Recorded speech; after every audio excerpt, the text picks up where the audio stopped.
আসসালামু আলাইকুম রহমতুল্লাহ। আলহামদুলিল্লাহ, আমরা এখন অবস্থান করতেছি দিনাজপুর জেলার দক্ষিণ কোতোয়ালি মোহাম্মদপুর মৌজার ঘাটওয়াল পাড়া জাবালে নূর জামে মসজিদে। আলহামদুলিল্লাহ, যে মসজিদে আমরা অবস্থান করতেছি এই মসজিদের এই গ্রামটি হচ্ছে অনেক হতদরিদ্র একটি গ্রাম, যে গ্রামে 20 থেকে 25টি পরিবার রয়েছেন।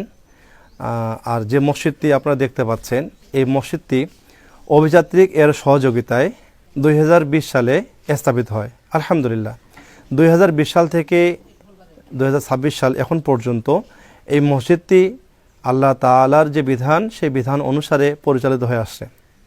তবে দুঃখের বিষয় হচ্ছে ছোট্ট একটি গ্রাম এবং কয়েকটি মাত্র বাড়ি, আর এই মসজিদে সকালবেলা পড়াশোনা করার জন্য মক্তবের ব্যবস্থা করা হয়েছে।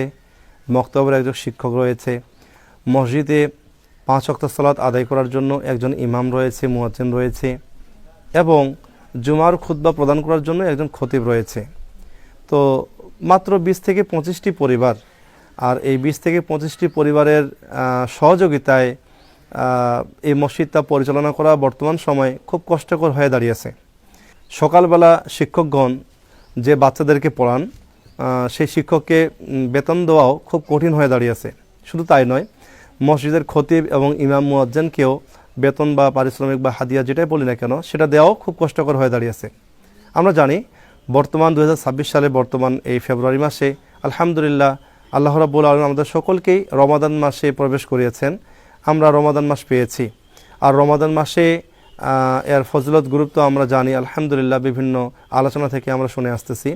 তাই আজকের এই ভিডিওটি যারা দেখতেছেন, সকলের কাছে আকুল আবেদন থাকবে, আপনারা রমাদান মাসে দান খয়রাত করেন। আলহামদুলিল্লাহ, এই মসজিদের জন্য আপনারা অবশ্যই দান খয়রাত করবেন। আর মসজিদ যেন কিয়ামত পর্যন্ত টিকে থাকে, জীবিত থাকে, এবং এই মসজিদে যেন দাওয়াতি কার্যক্রম পরিচালিত থাকে এবং মক্তব যেন জীবিত থাকে, এজন্য আপনারা অবশ্যই যে যেভাবে পারেন, যতটুকু পারেন সহযোগিতা করবেন। এর সাথে আরেকটি আবেদন জানাবো, সেটি হচ্ছে এদিকে আসুন। এই মসজিদের একটি উজুখানা রয়েছে, আপনারা এদিকে যান। এই উজুখানা, এই যে উজুখানা রয়েছে, তো এই উজুখানাটা আলহামদুলিল্লাহ এখানে মুসল্লিগণ উজু করেন। তবে আপনারা দেখতে পাচ্ছেন যে উজুখানার উপরের যে জায়গাটা, এটা ফাঁকা রয়েছে। তো এই জায়গাতে বৃষ্টির দিনে বসে উজু করা খুব কঠিন হয়ে যায়।